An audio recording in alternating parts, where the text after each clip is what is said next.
കോട്ടയം നഗരത്തിലെ ഹോട്ടലിൽ യുവതിയും യുവാവും ജീവനൊടുക്കിയ സംഭവത്തിൽ ഇൻക്വസ്റ്റ് നടപടികൾ ആരംഭിച്ചു. ഇന്നലെയാണ് മരിയാത്തുരുത്ത സ്വദേശി ആസിയെയും ആൺ സുഹൃത്ത് നന്ദുവിനെയും മരിച്ച നിലയിൽ കണ്ടെത്തിയത്. പെൺകുട്ടിയെ കാണാതായതിന് പിന്നാലെ വീട്ടുകാർ പരാതി കൊടുത്തിരുന്നു. ഇന്നലെ രാത്രിയോടുകൂടിയാണ് ഈ സംഭവം പുറത്തറിയുന്നത്. കഴിഞ്ഞ ദിവസം, അതായത് മിനിഞ്ഞാന്ന് വൈകുന്നേരത്തോടുകൂടി ഇരുവരും ഇവിടെ എത്തി റൂം എടുത്തു എന്നാണ് നമുക്ക് മനസ്സിലാക്കാൻ സാധിക്കുന്നത്. തുടർന്ന് ഒരു ദിവസം ഇവർ മുറിയിൽ നിന്നും പുറത്തിറങ്ങാതെ വന്നതോടെയാണ് ഹോട്ടൽ ജീവനക്കാർ അന്വേഷിച്ചത്.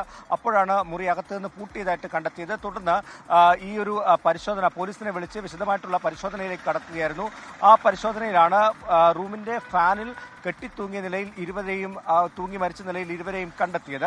എന്തായാലും ഇവർ തമ്മിൽ അടുത്ത ബന്ധമുണ്ടായിരുന്നു, സ്നേഹബന്ധത്തിലായിരുന്നു എന്നൊക്കെയാണ് നമുക്ക് മനസ്സിലാക്കാൻ സാധിക്കുന്നത്. അതേ തുടർന്നുണ്ടായ ഒരു ആത്മഹത്യ എന്നുള്ളൊരു പ്രാഥമിക വിലയിരുത്തലിലാണ് പോലീസ് മുന്നോട്ട് പോകുന്നത്. എന്തായാലും കോട്ടയം വെസ്റ്റ് പോലീസ് ഹോട്ടലിലെത്തി ഇൻക്വസ്റ്റ് നടപടികളിലേക്ക് കടന്നിട്ടുണ്ട്. പോസ്റ്റ്മോർട്ടത്തിന് ശേഷം ബോഡി ബന്ധുക്കൾക്ക് വിട്ടു നൽകും. അതിനുശേഷമായിരിക്കും വിശദമായിട്ടുള്ള അന്വേഷണത്തിലേക്ക് കടക്കുക. ഓക്കെ, ടോബിയാണ് വിവരങ്ങൾ നൽകിയത്.